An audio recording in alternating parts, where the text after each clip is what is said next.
blastmusic247.com. We're changing the industry, one artist at a time. Take those steps beyond your way. Take those steps when you have a dream. You gotta start. It's the only way. If you're gonna shine, and you're gonna shine, shine, shine. You're gonna shine. And we are shining bright on the ranch on a sunny Monday. Monday is when we go live. We're brought to you by Blast Music 24/7, your one stop for all indie artist music. If you're looking for new music, you got to go there. If you're an indie artist, you want your stuff up there because it's just good quality and a great place to do new music. We are also have our radio listeners on My Indie Radio in Paris. We have Cloud Zone in California, our listeners there too, and all the streaming platforms. We love you guys, tuning in. But if you want to chime in and join the fun, we're live Mondays here on Blast Music 24/7. All right, and we've been all over lately. Here we go up there, and today we're going back to Canada. First of all, hello, Billy. And yes, I would like to meet you guys in person too, everyone who listens. So hopefully I'll get a show up around New York at some point. I haven't been back that way in quite a while, but hopefully we can make that happen. So, all right. So we are going to Vancouver, and I don't understand how Vancouver is hotter than Pennsylvania. They're at 85 and we are at 70 degrees, but shining bright on the ranch. And I bring you Mark Branscombe from Vancouver. Hello. Hey, Randie. Thanks for having me on. How you doing? I'm good. All good. right. I'm in my favorite place, talking to peoples and listening to great music. I mean, it's just a great day. Good for you. Yeah, well, I had a work day today. I'm not really partial to Mondays all that much, but I'm glad that you're going to break that up for me. Yeah. That's why I had my show on Mondays. I wanted to be like the highlight of the start of the week, Yeah. Well, I gave up yoga a while ago, so I guess being on the ranch is a great substitute. Do the stretch and all of that. You do the tree. Yeah. Oh, I do my Mindful Mondays though too. So start my week off like on a really good note. So, before the show came on, Mark, you and I were talking about songwriters and where to put up our music and things like that. And we were talking about the sound quality and what happens to songs when you stick them on the internet. Well, they get pumped out through any number of devices. Actually, when I'm listening to mixes and masters, I'll play them on everything: a cell phone, I'll play them on a computer, I'll play them on a through the stereo, I'll play them through the car. I know that a lot of people, they have a listen through the phone, and if the thing sounds okay sitting on a tabletop coming out of a cell phone, then you probably got a pretty catchy mix there. But what happens on Spotify? I mean, all these aggregates only give you so much bandwidth. That's true. Yeah. And they take your beautifully mastered big sound and they squish it to like. Well, even the mastering engineers, they know all about that. So that, now they've got to compensate and all the rest of it for that. Things have changed a lot since the 1940s when they were making records, and it was all about a pure performance and capturing that performance and then presenting that performance. Like when you hear one of those really old records, like even from even our century, when it's a great performance and it's been recorded well, it resonates with you. You can feel the quality of the whole performance. Right. Yeah. Right. I did one of my first songs. I was so proud of it. I got it out and it was all mixed. And it was a lesson on why you need to master. Oh yeah. There, and I listened to it and I went, oh my God, what did I do? And I tried to take it down and it's still up there. It's horrible. Yeah, well, customer service ain't what it used to be. We were talking about some of the sites have give you a little bit more quality for your songs than Spotify, than Apple. Yeah, that's true. If you listen to SoundCloud, they're maybe using wave signals, so those are a lot juicier. There's a site that I have a look at. Well, I took out a subscription to it just to try it out. It's called Quobuzz, Qobuz, and it's pretty fair to artists as well. That's kind of one of their hallmarks of that service. They're worth having, if it matters to you, maybe there's a percentage of people that they really don't care. They just want to hear the song. What's the song doing? Is it creating a vibe? Other people, like you and I, were a little bit nuts about what we put in our ears. Yeah. So I almost feel bad for the younger generation.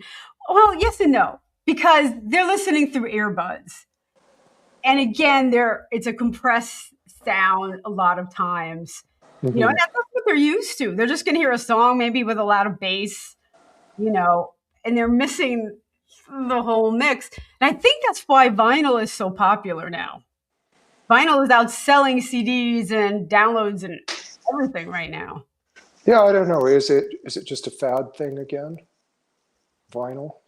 I don't know. No, it's 4 years in a row now that it's outsold. So yeah, I think if you go back to when you started buying records, that tangible thing about having the article, with the pull-out credits, the pictures, you can look at all this stuff. It's almost, it's the difference between people that buy books and people that use a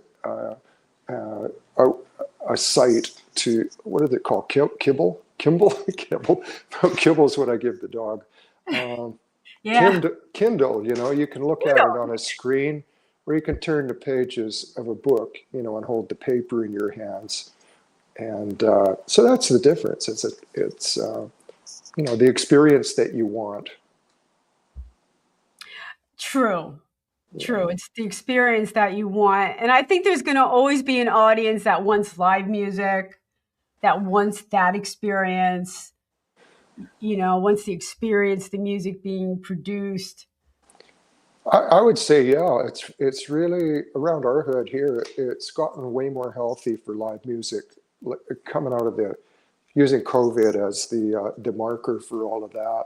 But even pre-COVID, it was kind of, hard to find a gig or hard to find a great place to listen to music. And now there's all kinds of festivals ramping up, and way more establishments that they want live music in there. Whether they're going to pay for it or not, maybe that's another question. But yeah, there's more of an appetite out there for live music and getting together. For the younger people, I'll say that it's more like a gathering place. Again, there's a percentage of people that are, they're sort of pedestrian listeners. They're there because it's a scene, and they can hang with all of their friends and do what they do in that environment. And then there's another percentage that are, they're really tuned into what's happening on a stage. You know what? I'm going to have to agree with the copy guy here. Vinyl sounds like the band is right there in the room with you. The same song digitally sounds compressed and flat to the ears. I mean, if you listen to them side by side, and people should do that. Yeah, good point. One of my favorite records is an old Louis Armstrong vinyl, and it is recorded so well. If you go back to the days of, say, Frank Sinatra, where they had the whole band in the room and the performance happened right off the floor, listen to those records, or some of the ones that are made in the Columbia studios in New York City. Those were amazing sounding records. People like Laura Nero, listen to those records. Those are outstanding recordings. And there was a time before multi-track where it was like a huge, big live recording. Yeah. You Yeah. know, When they started, I was just reading this great book a friend gave me. And when they got started, there was essentially 3 tracks. They would pull these consoles out of radio stations and then throw them into a studio and call it a recording console, mixing console. So you didn't have a lot to work with. I think one of the most famous three-track records is Elvis Costello's My Aim Is True record, which was done on 3 tracks. is that right? And I didn't know that. yes, it was. Yeah, that's what I read. Well, isn't he some type of engineer? That's so Sorry. funny. Uh, Elvis I Costello, think, he has an engineering degree. yeah. Well, there's so many schools now that teach recording that there can be some pretty hip people running the recording. I go into these studios and I look at all of these boxes and compressors and all of these things, and usually say the same thing every time. You know what those do? Yeah, right. You How much know, of this are we actually using, Tom? I asked my yeah, producer. You'd be yeah, surprised how he moves things around, and how many, yeah. sounds you can do for vocals and things like that. It's Well, fascinating. there's that that whole balance in studios called in the box. People want to use uh, digital effects, or they've got the outboard gear that does it. So there's kind of a push-pull about what's better, what's effective, what's just as good anymore. I used to be a hardcore. I'm only recording my vocals analog. Right. And then it's gotten to the point where it doesn't matter because it's all going through digital systems. Maybe our fellow from New York has got a comment on that one. I've been in places where they bounce the mic off a tape and then into the digital. Mm. Like a 1-inch tape.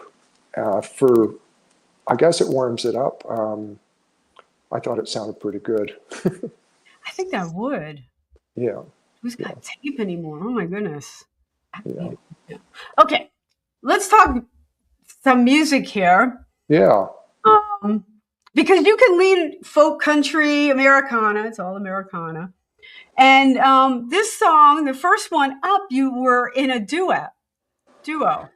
That's right. Yeah. Graveliers. The Graveliers, or as my Spanish friend calls them, the Gravelares. I almost So said that. I would have been that. I'm not even Spanish, and I was going to go there. Graveliers, it's much better sounding. yeah, Michael and I. Michael Mahoney is my partner in the Graveliers, and we used to get together once a week just for fun and play music. I had a first solo album that wasn't. I got busy with another band and never got around to doing anything with it. So I said, Mike, do you want to maybe get together and play a few of these songs? And he said, yeah, okay. So we played those and performed a bit, and then we got around to making our own 3 albums together and writing a few more songs. So it's easy. It's one phone call. Do you want to get together? Do you want to do that? It's not like a band thing where there's maybe 5 or 6 phone calls. Oh, yes. Yeah. Yeah, keeping bands together. So what about the writing process? Do you each bring a song, or do you start with idea and work on it together?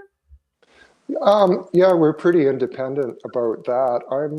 I'm always jotting down some note um, that might be the kernel of a song, or get up in the morning and play a couple chords on the guitar and see what pops out, and then I don't really take them into mic until they're finished and I know them, and then they might take, there might be a couple of ideas pop about arrangement or length of bars and things you can do with it, or change a key so you can sing the darn thing, Mark. So is this in a different key than you use when you write solo? No, it's more dictated by what's happening on the guitar, and then I'll try to bend the voice to work with that. If it doesn't work, well, I've had my first I think we'll listen to another one where it's the first time I've used a capo on a song. And, so now I'm kind of exploring a little bit of that. And I just kind of get them going on a guitar and throw some words at it and then put it in a drawer and then a couple more words pop out. And it's like a jigsaw puzzle. Mm-hmm. Yeah. And it's 3/4 time. Yeah. Yeah. The story to that one is revealed in the final verse, actually. It was a day about as hot as today. Like it was June. And during COVID, I went up to get lettuce wraps up in the area that up on Kingsway here in Vancouver, where you get good lettuce wraps. I was winding my way back home with the haul, and I turned a corner, and there was these Venetian blinds, those sliding blinds, Okay. the louvered ones. And I looked, and I was really darn sure that the Christmas cards from Christmas were still in this guy's blinds in July. It was rolling up on July.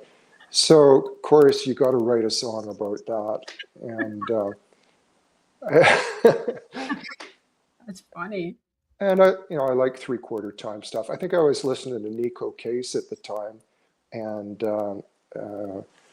we got a hold of Paul Rigby, who plays with Nico. He lives in Vancouver here. And I asked him if he would play the pedal steel part on the end. And he said, yeah, we'll do that. So that's the story to that one. All right, let's listen to the Gravelaires and 3/4 time.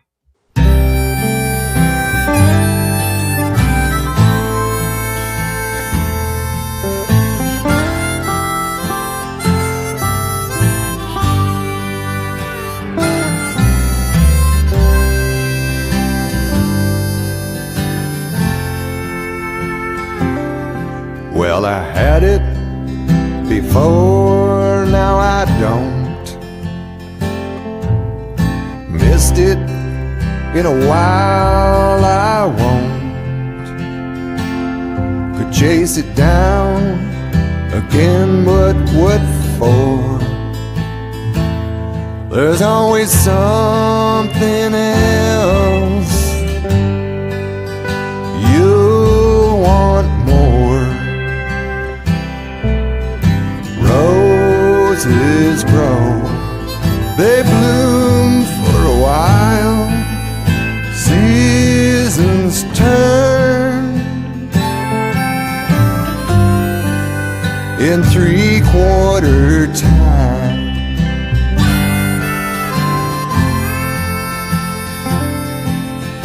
Holes in my pockets, the tunies slipped through. Love and money escaped me, so did you. Did all right without either, Now I sway with the willows in 3/4 time. Roses grow, they bloom for a while. Seasons turn in 3/4 time. The stars had it right, left before daylight. I'm what an echo looks like, fading in 3/4 time. 3/4 time.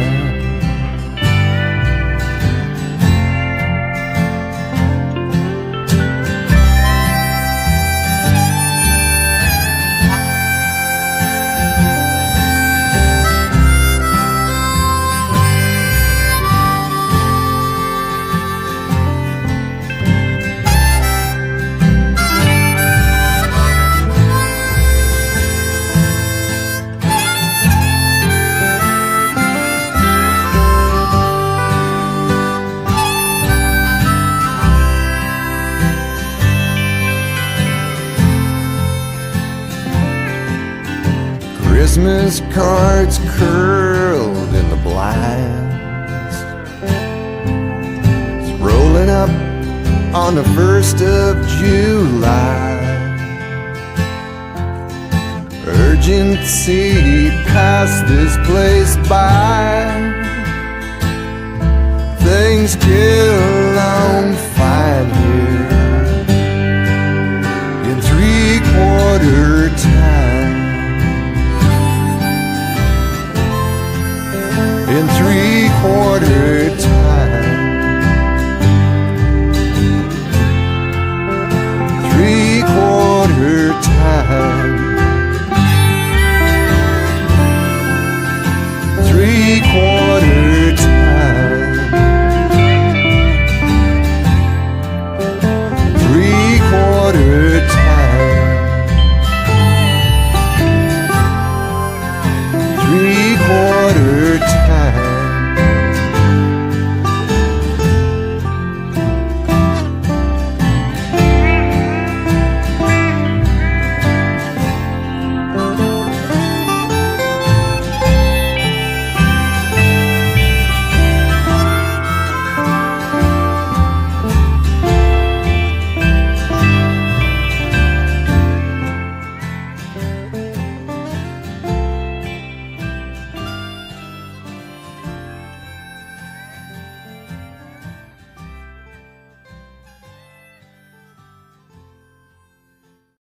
All right, we are back on the branch. We are brought to you by Blast Music 24/7, your one stop for all indie artists. Got to check them out. We have our listeners in my indie radio in Paris and Plow Zone in California and all our streaming platforms. We also have Hotel Universe. Again, indie artists don't compete with each other, but we have to be competitive. And a great place for video needs. Tell them Randie sent you is Hotel Universe. Also hooks us up and puts us on Roku TV. So we're happy to partner with them. So you guys know, always looking for sponsors, always looking to expand the ranch. So keep us in mind. Oh, we got some comments here.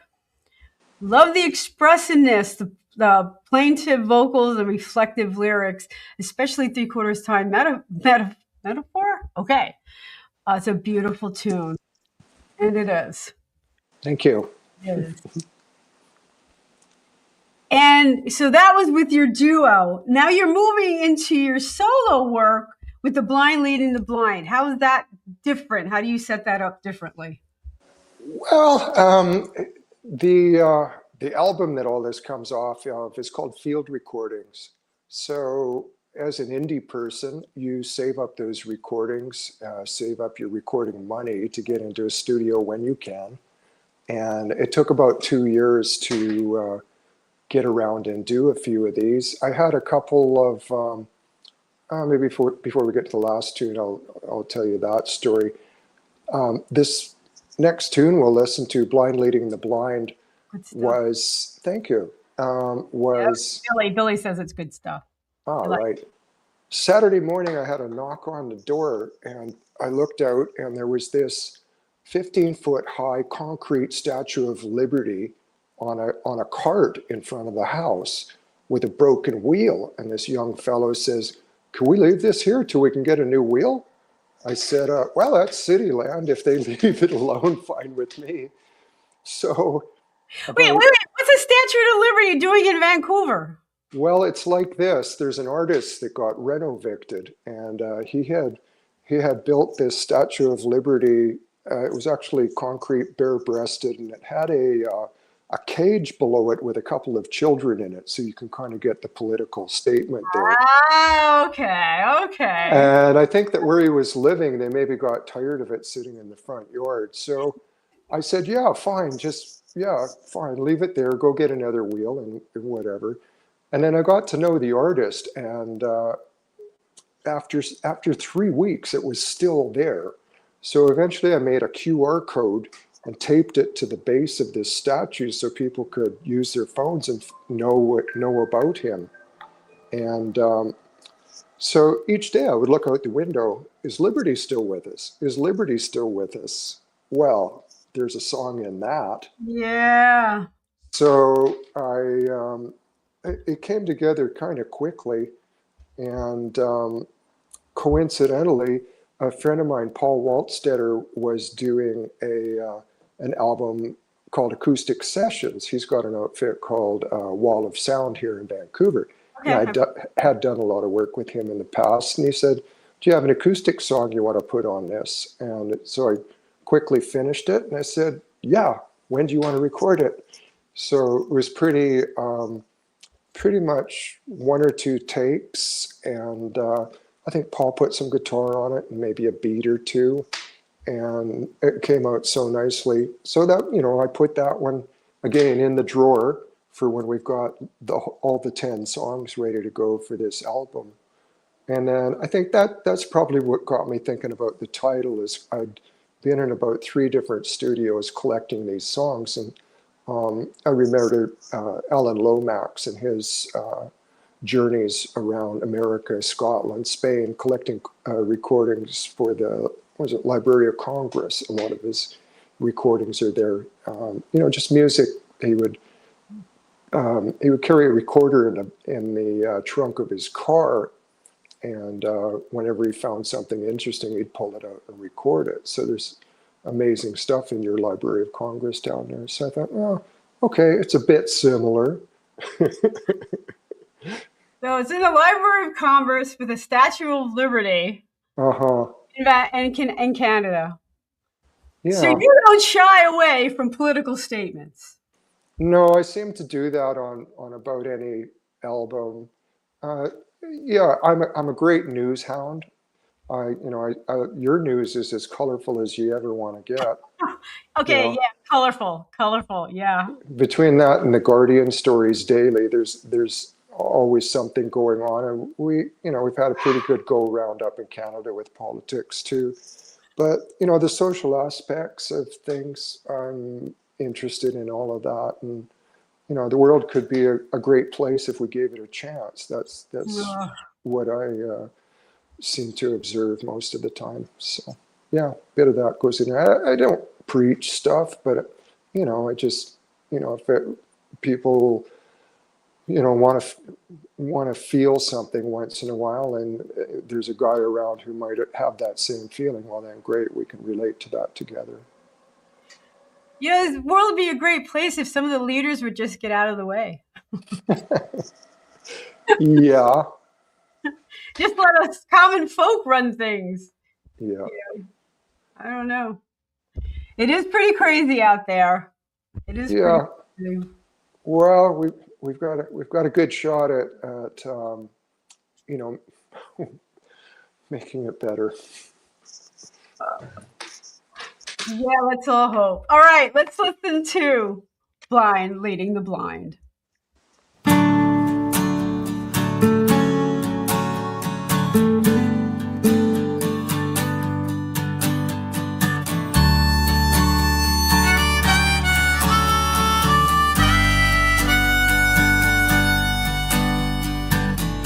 Lady Liberty, first thing they used to see, coming through the harbor into NYC. Used to be, people brought their hopes and dreams. There was opportunity. Things have changed in the land of the free. They lock the door and can't find the key. Lost the handle on democracy.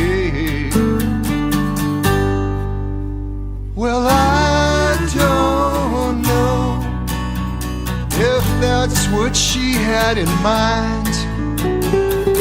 Sick and poor at the back of the line. Shut down anyone who's trying. 1% record for the 99. Blind leading the blind. Blind leading the blind. Blind leading the blind.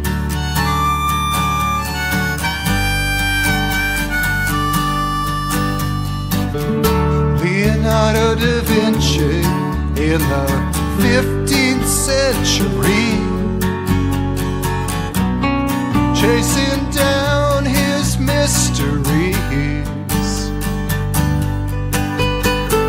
Studied the stars at night and the birds in flight. Went to the mountain just to learn about light. He colored outside the lines in the realm of possibility. Did things from the heart most of the time. So I don't know if this is what he had in mind. Orbiting weapons, guidance, demagogues and high finance, turning their backs on science, blind leading the blind, blind leading the blind, blind leading the blind.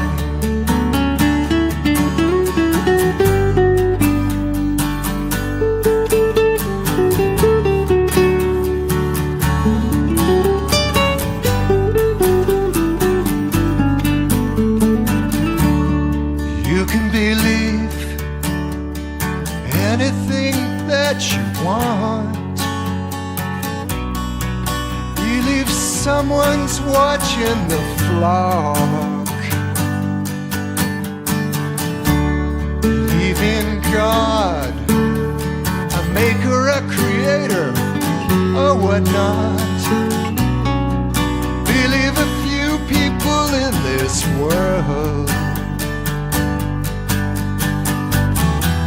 Believe your work is not in vain.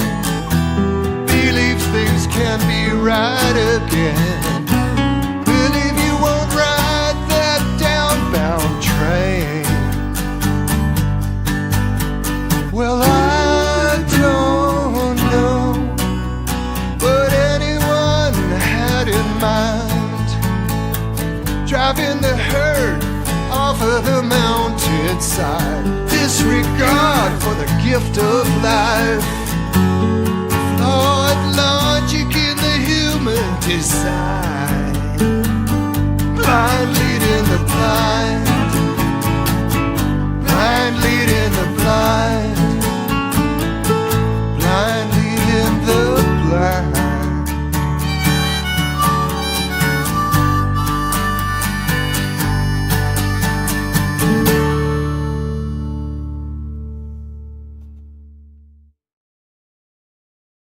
All right, and we are back on the branch. We are brought to you by Blast Music 24/7, your one stop for all indie artists.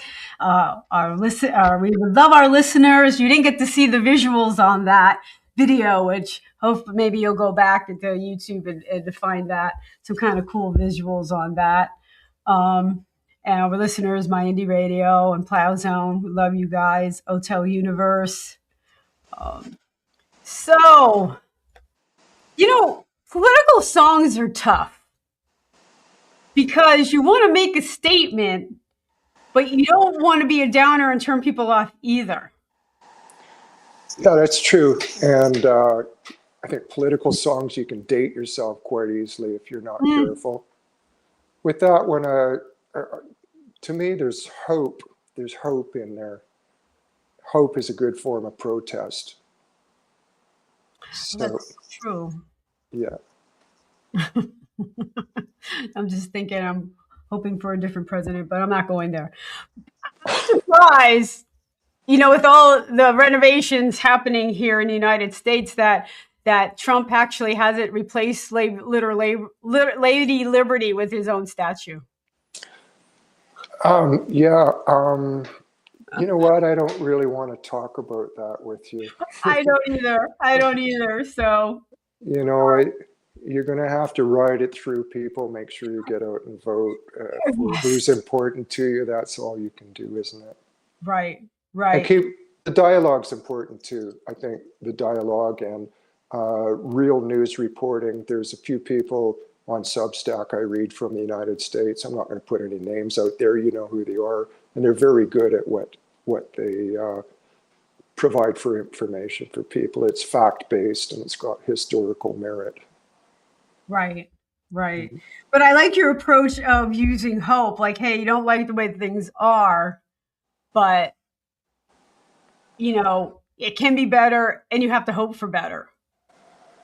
That's true. Well, and act as well. I mean, And act. Okay. it's not, there's things that you can do. You can create awareness for people. You can dig through the veneer of a story and get the real story, and let that be known as well as you can. And that, in the age of TikTok, you know what? I used to watch this video, okay, where the shelter dogs would pick the human they would go home with. And I would cry. And then I found out it was all AI. Oh, yeah. And it was like, I felt so cheated. And it is such a lesson on fact check everything. Yeah, the people whose water resources are getting soaked up to provide that AI, they feel cheated too. Oh, the data centers. Big deal here in Pennsylvania. I think we have 75 that snuck in. And in Pennsylvania. Yeah. And all of a sudden, it's like people really realize that one small little teeny tiny data center is taking as much energy and water as a small city. Yeah. So, enjoyable as the imagination is that you can invest in with this stuff, if you kind of know the backstory about it and what the resources are, you make a choice. You make a choice. Right. And people need to have the information. They have to need accurate information, update information, because it changes so rapidly. Yeah. And then you make the best decision based on your needs. Yeah. So, that's why live music's better. That's my bumper sticker. Oh, great segue, Mark. I like it. Well, we're getting in the weeds there a little bit, so I thought this is true. This is true. And this is Randie. This is all about indie music. All right. I'm sticking to that. Thank you. Yeah. Well, it's much appreciated that you provide a forum for people that are out here making this music, and you can make as much as you want at home and pump it through your computer and make little AI videos and stuff. But until you go out and perform it, you maybe don't really know the full impact of what you're doing. It's really true. I mean, I take every song, even before it goes onto a record, and I'll go to open mics, and I'll talk to people and feedback, and I'll watch them and see what sits and what doesn't, and take that feedback. Yeah. While we were shooting the video for Blind Leading the Blind out there, I was noticing we're up in a park. That statue is done by Henry Moore. He's a famous Canadian sculptor. And so we're sitting there playing the song, and people are actually slowing down, stopping, and listening to the song. And I went, well, that one was worth writing. Yeah. Yeah. Yeah, I've been not so smart on other occasions where, you figure, oh, this is a great song. We got to play this, and you get your bandmates together and, force it out before it's really ready. I think you're right. You should probably play a lot of them before you record them. Although the reverse is more often sort of the truth. Seem to want to get them onto media, get them out there, get them on your Instagram, get them on YouTube before, you've tested them out on the road a bit. It's good for testing things. Like, my producer's going to switch things up and, maybe take things in a little bit different direction, but I'll know what key I think it should sit in. I'll know tempo. Playing it live gives me a little bit more feedback and direction, I think. Yeah. Yeah. Do you, are you out, do you do tours? I do some small tours. I've done, some small tours up north, Rhode Island, Connecticut. Just came Yeah. back from Boston. I go down south a lot. I'm not really touring this summer. I only have one show down in Atlanta for the ISO Awards. So, Yes. Get those votes in, people. oh, it's done voting. We're done. Oh, how'd you do? I'm nominated in 5 categories. In fact, Awesome. hello people, this show is up for an ISO award. We made it through. Isn't that great? I'm so excited. I'm so excited for that. Good for you. Glad to hear it. Yeah, Canada's, the venues are a long ways away from each other. Yeah. There's a lot of miles, so I planned a short hop over to Vancouver Island. I've got 3 gigs there in May that I'm going to play, and then a bunch of local ones around Vancouver for the summer, and then see if this album goes plywood or pressboard, and see how far we get with it. Well, let's talk about the last song that we're going to play, Leave This World, which is kind of a sweet love song. Yeah, I got partway into writing that, maybe with the chorus tagline, and then I realized my wife's a few years younger than me, and the possibility of me getting off the planet before she does is that's a possibility. I guess it's always a possibility. And so I had the song just about written, and then I caught wind of there's a fellow named Steve Dawson who comes up to Vancouver. He's mostly doing stuff in Nashville. And he's a really great slide and open tune guitar player and producer. So he comes up and does the Hen House sessions here every few months. And so I had this song ready, and I sent him a chord chart. He said, yeah, come on in. And so I did, and we recorded it up in Bryan Adams' studio here in Vancouver. Which, oh, really? That's so. Yeah, it's a very large place in an old warehouse. It's called the Warehouse. And so they have all those outboard equipment that we were talking about earlier, more than you could ever wish for. And he had a great band together. And so we rehearsed it a couple times and then did the track. And I was pleasantly surprised the next day when the mix arrived in email. They were just slam bam, very quick at doing this, and great quality. And then I sent it out to my good friend Jaime Estelella. He's in London now. It's for a mastering. He was in LA at the time, and he did a little bit of magic with it and buffed it up, and I was quite happy with the tune by the time it got finished. And it's a fun tune. It's kind of it's a bit about relationships that you might have with your partner or spouse, right? Yeah, it's kind of cute. It's a realistic approach. You find someone that you really want to be with, and you don't want to leave this world without them. Yeah, and you forgive each other for their little things. I mean, we've all got gifts. Mine is leaving shoes and papers around the house. So. Right. Yeah. All right, let's listen to Leave This World.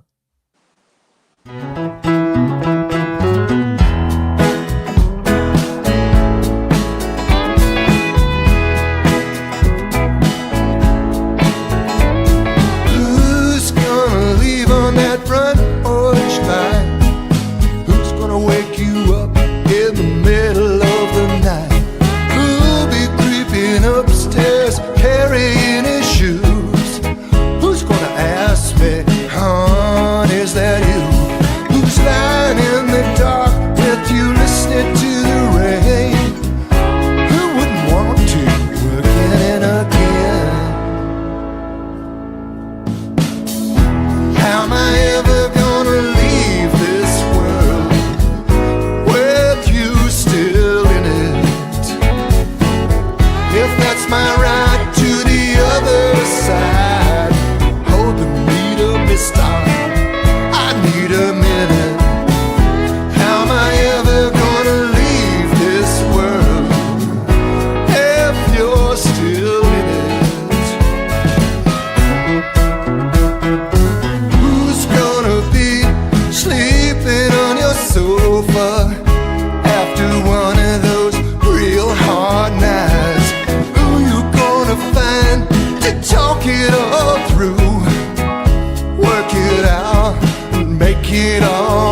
here we are. We're back on the ranch, brought to you by Blast Music 24/7. Any indie artists, if you're listening to, on this on My Indie Radio or Plow Zone or any of the streaming platforms, and you want to apply to be on the ranch, all you have to do is go to my website, randieoneal.com/shows, fill out the form, and you too can apply to be on the ranch. Now it's nominated for Show of the Year by ISIS. So very cool. All right, Mark. Oh, that's just a very sweet love song. Oh, thank you. Thank you. Just watching the vid go by and realize what a lucky guy I am to have a great woman in my life. Oh, you're such a good sport with it. You're a fantastic songwriter and singer, Mark. Your songs are true gems. Glad you're blessing us with your talent. Oh, thank you, God. Oh my gosh. So I gotta get out to New York here. He's actually in New Jersey. So Oh, right. Yeah. says the New York copy guy, but I know Paul, and Yeah. he's hiding in New Jersey. So We kind of got a New Jersey of Vancouver out here. It's called Surrey.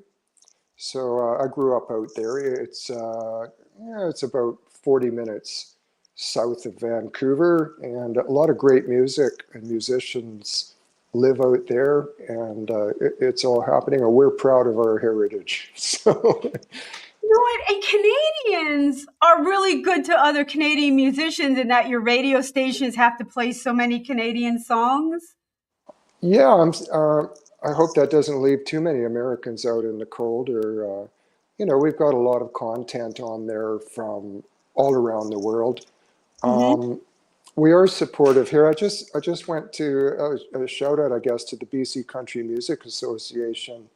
Super supportive group. They just had their awards show here, and the people there have been really great about letting folks know about our albums, releases, gigs, and stuff like that. For me, the re-entry as a singer-songwriter, the community has meant a lot to me. I've met a lot of, when you're in a band, you're kind of in a band, you're in the practice room, or you're doing something there, and you don't get to circulate as much. I would, unless you're a super person with kryptonite to burn. But I've been meeting all kinds of, you mentioned the open mics and things like that. So I've gone out to a few of those, and a lot of the people I met there ended up on the last record, and we do gigs together, and yeah, it's very supportive. The music community in Vancouver at times. Oh, it's that's not all about industry all the time, Right. You have to weed things out. But as an indie artist, you wear so many different hats. It's nice to have, these agencies or these organizations that you could kind of fall back, meet people, bounce questions off of, Yeah, for sure. Well, just involvement with them kind of puts you in touch with people that do different things. There may be somebody who makes video, or somebody that plays a great violin. Yeah, I'd love to have you around sometime, or let's do a co-bill together, stuff like that. Right. So yeah. And that's the beauty of indie artists. We're better together. We're strength in numbers rather than trying to compete with each other. Yeah, I entered Vancouver about 1980. Well, I've dated myself now, haven't I? And back then, sort of the indie, the punk rock movement was going on, and there weren't venues for any of that. They would happen outdoors in an alley. They would happen in a warehouse space. Unlicensed things. I remember one album got totally made like between Christmas and Boxing Day at our buddy's studio, and everybody just came in, and he had some recording gear. We said, we did an album. And other people, they took a flyer at getting a bunch of unknown bands and throwing them into the Commodore Ballroom. This was called Budstock, our pal Bud Luxford threw a few of those. Okay. And then put out albums. So yeah, in the previous century, indie was definitely truly indie. Yeah. Yeah. That's unique. No safety net. I know safety net. I don't know. Do we have a safety net? Mm, I don't know. I mean, you go in, you go all in. You know, your heart's in it. You know, you're pouring your heart into your music. I don't know if there's a safety net. You got to believe. You got to have hope. yeah, it's a little. I don't know. It was different back in the day without all the media available to us. You know, you'd have to put a record in the mail and send it out to somebody and hope they like it, or a photo for your promo and hope you get the gig at the club, or the agent comes through. And so it's a little bit more instant now. I do a lot of stuff on television. It is, but you have, there's a statistic that, okay, 75,000 AI songs a day are going up on Spotify, which means about 200,000 songs a day are going up on Spotify. And they're doing a better job these days of weeding out. So I think the trade-off is, back in the day, we actually had to hand somebody our CD, you know, or our vinyl, or the radio stations. You send them out and hope somebody listened to them. Now it's just, you're against so much. That's true. Everybody's inundated with content coming at them all the time. Yeah. Yeah, I don't know. I do it still. If I know certain presenters are out there that might have an ear for what I'm doing, I'll send them a CD. It's worth the postage. Yeah, my last album, I think it's the first time I stopped doing that. Yeah. Because the stations that I used to send to were like, just send me an MP3, and I'm like, since when did you start doing that? And yeah, that's kind of that's a bit of a downer, because you know what an MP3 sounds like, as opposed to maybe a CD or a good WAV file. I know. You know, especially for radio, I'd rather have them on a WAV file, but a lot of them want these MP3s now, and it's like, I think with streaming radio, that's a little bit easier for them to handle. I think so too. You know, with their libraries and stuff. You make the deal with the devil. You know, they're Randie. You know, either they're going to hear your music or they're not. You know, so. You know. You just keep at it. You just keep at it. All right, Mark, we only have a few more minutes. You said you had your shows coming up. Where can people find you? They could find me on Instagram. What do you mean, physically? I'm right here at home most of the time. Yeah, just show up at his door. He'll say hello. They're so friendly up in Canada. Sorry. Yeah. 29th of May, I'll be going over to the Spiral Cafe in Victoria. And then on the 30th, we're going to the Qualicum Beach Cafe in Qualicum Beach on the island. And then on the 31st, I'm down at a tap house in Nanoose. The name's slipping me right now, but if you know there's a tap house in Nanoose, I'll be there.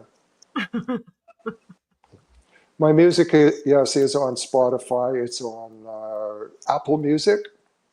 The signal's pretty good on Apple Music. Yeah, it's not bad. YouTube, I still like YouTube. Yeah, YouTube.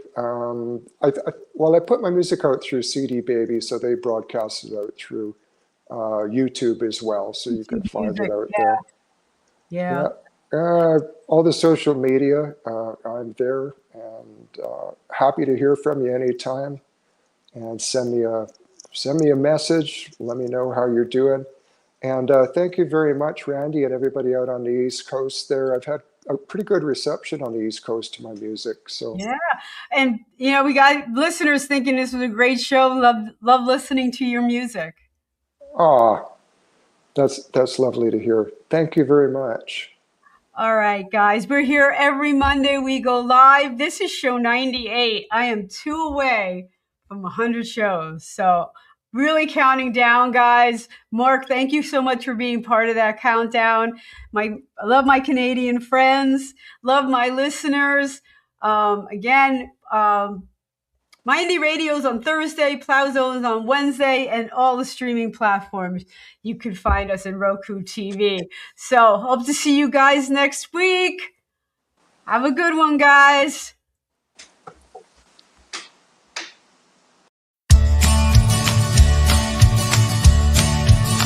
I'm on the road, don't know where it goes. I'm on a road, follow your heart, it won't let you down. Follow your heart, take the steps beyond